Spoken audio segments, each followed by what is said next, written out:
Bonjour les enfants. Bonjour maîtresse Sylvie. Alors aujourd'hui, on va découvrir le cycle de vie d'une poule.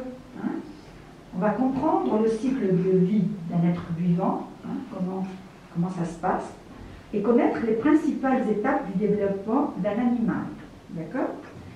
Alors, je vais vous demander, et qui peut me répondre et me dire, quel est l'animal qui donne des œufs? La poule. La poule, d'accord. Qui peut me dire aussi qui est le mâle de la poule? Le coq. Le coq, très bien. Le mâle de la poule et le coq. Qui peut me dire quelle est la différence entre un coq et une poule? Qui peut me dire la différence entre un coq et une poule? Quelle est la différence entre un coq et une poule? Parce que la poule, elle pond des œufs. Oui. Et le coq, lui, il réveille les gens. Oui, très bien. Quoi encore? Quoi encore? À part ça, quelle est la différence? Qu'est-ce qui différencie le coq d'une poule? Le coq, il est grand et la poule, elle est petite. Très bien, Nadine. Oui. Parce que le coq et la poule, ils ne se ressemblent pas. Oui, pourquoi ils ne se ressemblent pas? Qu'est-ce qu'ils Ils ont? n'ont pas la même couleur. Oui, très bien. Comment il est le coq? Il est comme l'arc-en-ciel, mais il n'y a pas toutes les couleurs. Très bien. Il y a le vert et le rouge, Oui. et aussi le orange. Très bien. Alors, les couleurs des plumes du coq sont plus vives que celles d'une poule. Le coq, il a beaucoup de couleurs, il a de très belles couleurs, tandis que la poule, elle a une couleur qui est soit blanche, soit marron et blanche. Blanc et rouge. Voilà. Et donc, aussi en termes de taille, le coq, il est plus Grand. volumineux que la poule. La poule est petite et le coq, il est grand. Oui. Et déjà, Oui. le bec, il ne se ressemble pas, parce que la poule, elle a un bec noir. Oui. Et le coq, il a un bec blanc. Oui, d'accord, ça dépend. Alors, le coq, il a aussi, qu'est-ce qu'il a sur la tête, là? C'est quoi ça? Une crête. Une crête. Comment elle est, la crête du coq? Comment elle est? Elle est plus grande que celle de la poule. Tout à fait, elle est plus épaisse, La crête du coq est plus épaisse et plus longue que celle de la poule. Voyez la différence là et là, les enfants? Celle du coq, elle est plus épaisse et plus grande. Celle de la poule, elle est plus petite. D'accord? Parce que le coq, il est grand et la poule, elle est petite. Alors, quel est le travail qu'il fait le coq le matin? Il réveille les gens. Comment il réveille les gens? Avec son cri. Son cri, comment il fait? Comment Il fait cocorico. Très bien, bravo. Très bien. Donc, le coq réveille tout le monde le matin et il est connu pour le cocorico à l'aube. Alors, vous allez me dire maintenant de quoi se nourrit la poule? Elle mange quoi la poule? Elle se nourrit de petites vers de terre et du grain de blé et des roches. Des roches? Non, et des cailloux. Des petits cailloux, c'est pas des roches, c'est trop volumineux, elle va s'étrangler, elle ne pourra pas avaler des roches. C'est gigantesque les roches. Alors, Habib, elle mange quoi? Elle mange des petits insectes, Des petits insectes, oui. comme des fourmis Oui. et des vers de terre Oui. Quoi encore? et du grain de blé Oui. Quoi encore? et des cailloux. Des céréales, des graines, des insectes. Comment elle fait? Quel est le geste qu'elle fait avec son bec? Qu'est-ce qu'elle fait? Elle s'appelle comment? Elle picore. Elle picore. Elle picore. Très bien. Elle aime également picorer des petits cailloux. Parce que elle n'a pas des bouches. Comment elle a un bec? Le bec, c'est la Oui, bouche. mais c'est pas une bouche. C'est un bec. Pourquoi est-ce qu'on élève les coqs et des poules dans un poulailler? Pourquoi on fait ça? Pourquoi on élève des poules et des coqs dans un poulailler? Parce que c'est leur maison, là où il y a la nourriture. Oui, d'accord. Mais qu'est-ce qu'on fait avec ces poules et ces coqs? On mange les œufs. C'est quoi encore?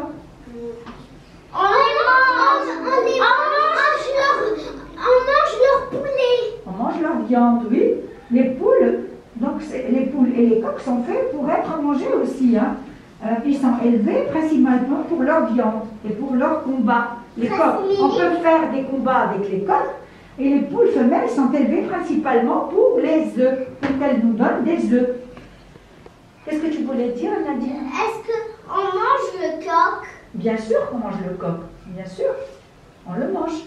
On mange le coq, la poule, le coquelet, le poussin, hein, tout ça, c'est fait. Le poussin, on ne le mange pas, il est petit. Le poussin, quand il grandit un peu plus, on ne le prend pas quand il est tout petit. Mais on peut le manger, tu vois. Parce que quand il est petit, on ne peut pas le manger, il peut trembler. Oui, il y a le coquelet. Le coquelet, c'est un gros poussin. D'accord? C'est un gros poussin. D'accord? Alors, où trouve-t-on un œuf? Que trouve-t-on dans un œuf? Qu'est-ce qu'on trouve dans un œuf? Les poussins. Oui, mais qu'est-ce qu'on trouve dans l'œuf? La partie intérieure de l'œuf, il y a quoi? Le jaune. Oui, le jaune. Et la partie blanche qu'on appelle le blanc d'œuf. Hein, vous voyez? Donc le jaune, à l'intérieur de l'œuf, on trouve le jaune d'œuf. Et le blanc d'œuf. Le blanc d'œuf.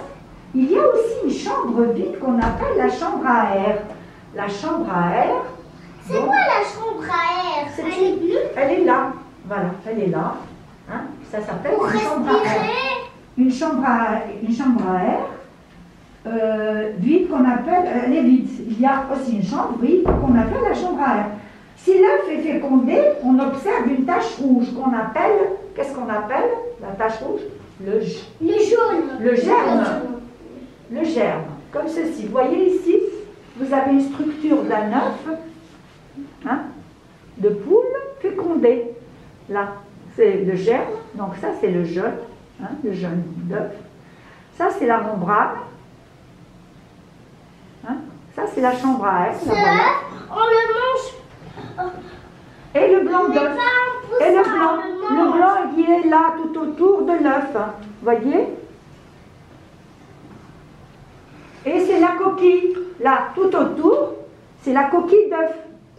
Le truc dur, là, qu'on trouve quand on le casse pour avoir l'œuf quand il est bouilli, ou quand on veut casser un œuf, on doit d'abord commencer par la coquille, qui couvre tout l'œuf entier. D'accord? Alors, comment on peut obtenir un poussin à partir d'un œuf, les enfants? Hein? Réfléchissez. Comment on peut obtenir un poussin? Il faut avoir une poule. Une poule. Et la poule, il faut que les poules ils se réunissent pour un mariage. Avec qui? Avec le coq. Avec le coq. Hein, il faut que les œufs de poule soient fécondés. Les œufs de poule doivent être fécondés pour avoir des œufs fécondés. Il faut que la poule vive avec un coq. Pourquoi il faut qu'elle vive avec un coq? Parce que le coq transmet des semences de vie. Hein? Il transmet des semences de vie. Et ces semences apparaissent sous une forme d'une tache rouge, comme je vous ai montré tout à l'heure, comme ça. Une fois que l'œuf est fécondé, et ça va donner un germe. Hein? Un germe, c'est le point rouge qu'on trouve au-dessus du jaune. D'accord? Donc, l'œuf est déjà fécondé. Il faut que la poule aussi, pour avoir un poussin, qu'est-ce qu'elle doit faire, la poule? Elle doit couvrir ses œufs. Elle doit couver, pas couvrir, elle doit couvrir ses œufs, pour qu'il ait la... Pendant combien de temps elle doit les couver? 3 semaines. 3 semaines, qui est égal à 21 jours. Hein, 21 jours ou 3 semaines. Pourquoi elle doit les couver? Pour bien les protéger. Dans le chaud, elle doit les garder au chaud, sous les ailes de la poule, elle doit les couver, et elle les retourne régulièrement pour qu'ils soient chauds partout. La poule, elle fait un travail, hein, elle fait tout un travail pour ses œufs, elle doit les retourner, donc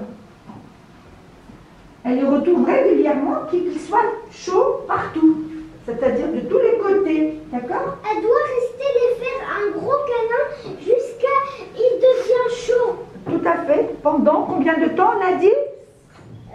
3 ans. Non. 3 semaines. 3 semaines, Mehdi, c'est pas 3 ans. C'est pas 3 ans, c'est 3 semaines. 3 semaines, 21 jours. D'accord? Alors, durant la couvaison, la tache rouge de l'œuf fécondé se transforme en embryon. Là, d'abord, je vais vous montrer le début de la formation d'un embryon à l'intérieur d'un œuf fécondé. Ça, c'est un œuf fécondé. Et vous voyez les petites membranes rouges là, hein? C'est le début de la fécondation. Et donc, la formation d'un embryon à l'intérieur d'un œuf qui est déjà fécondé.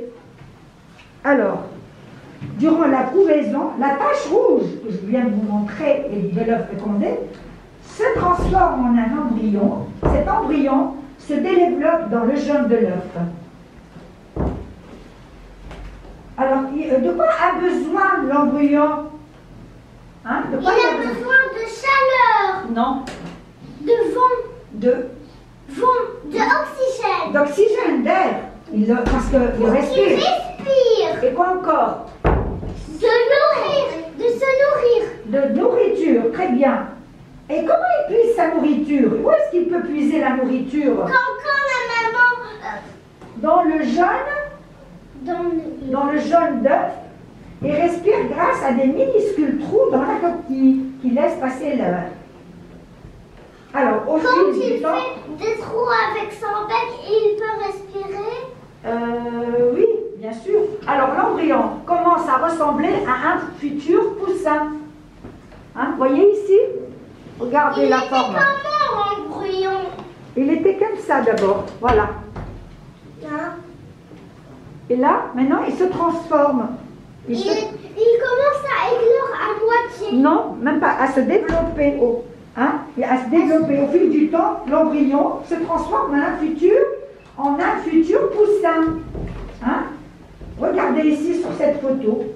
Regardez. Il commence à grandir, il commence à avoir un bec et des yeux, Oui. et des plumes et des pieds. Tout à fait. Ça veut dire qu'il commence aussi un corps. Tout à fait. Ça veut dire qu'il commence à évoluer. Et aussi Tout à un fait. tête. Oui, alors, à la fin de la période de couvaison, le futur poussin commence à avoir un bec, des plumes, des pattes. Hein? Ce qui est important Et de il savoir. commence à grandir. Bien sûr, à pousser, à se développer. Ce qui est important de savoir, c'est qu'au bout du bec, il y a une petite bosse qu'on appelle la dent de l'œuf ou le diamant.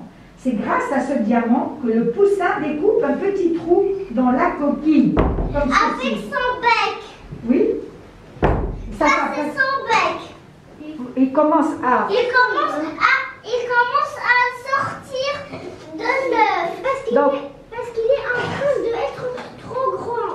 Il veut sortir de la coquille. Parce qu'il veut sortir. Grâce à son bec, peu à peu, il va commencer à donner des coups de bec. Le trou, il va se grandir et le poussin sort de l'œuf. Comment s'appelle cet acte quand le poussin commence à sortir de l'œuf? Hein, ça s'appelle comment? Petit. Non, ça s'appelle l'éclosion du poussin. Hein? L'éclosion du poussin. Vous voyez ici, donc il a tapé avec son bec et tout d'un coup, voilà. Il a sorti très très fatigué avec de l'eau. Alors le poussin sort de la coquille mouillé et... Fatigué. Oui, et fatigué. Pourquoi il est fatigué? Pourquoi? Parce que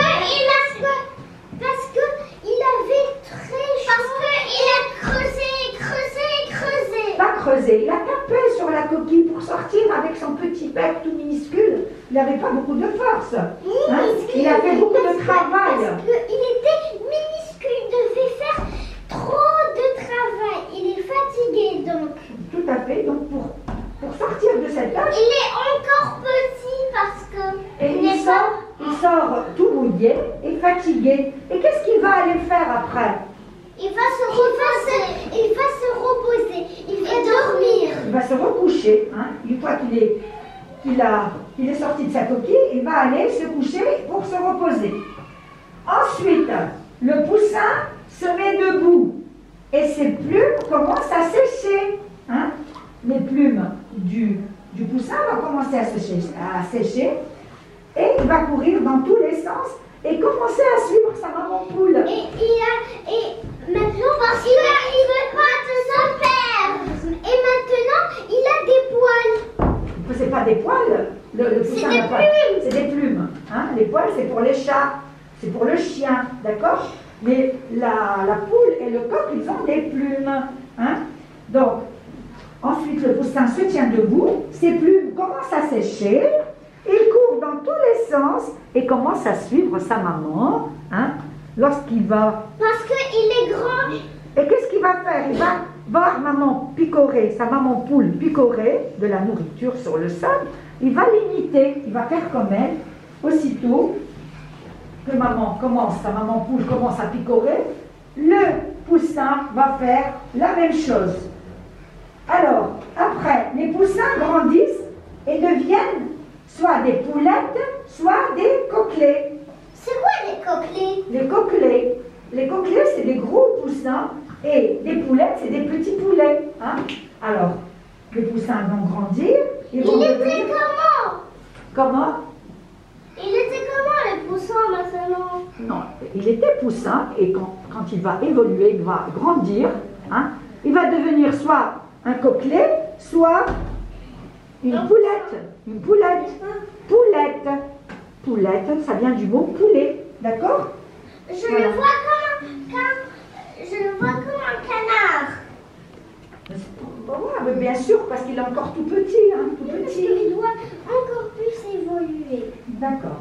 Alors, s'il y a un poussin dans les œufs qu'on achète au supermarché ou chez l'épicier, est-ce qu'on a, quand on va acheter des œufs chez l'épicier ou dans le supermarché, est-ce qu'on trouve des poussins dans l'œuf?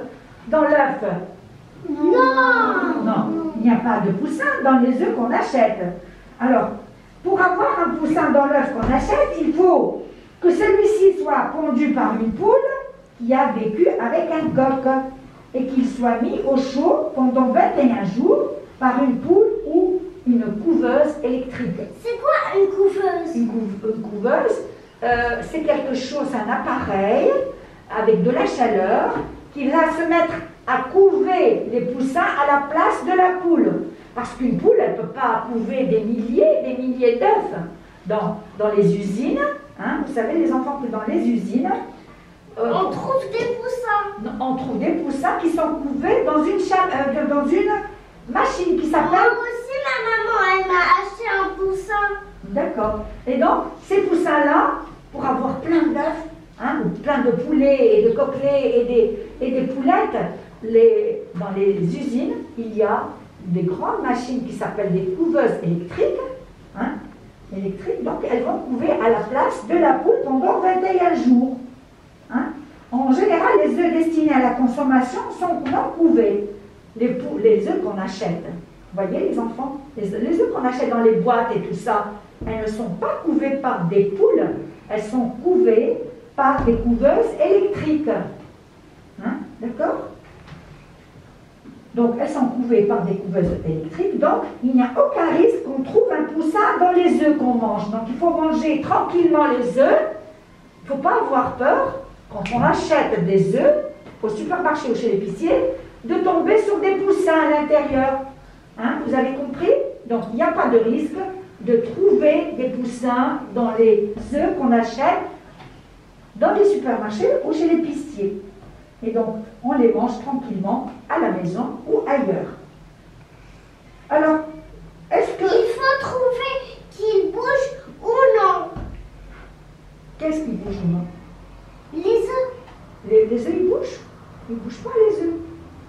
Alors, les enfants, est-ce qu'il y a des vitamines dans les œufs? Oui. Alors, le jaune d'œuf est une excellente source de protéines. Il contient beaucoup de vitamines. Quelles sont les vitamines que l'œuf contient? Vitamine A.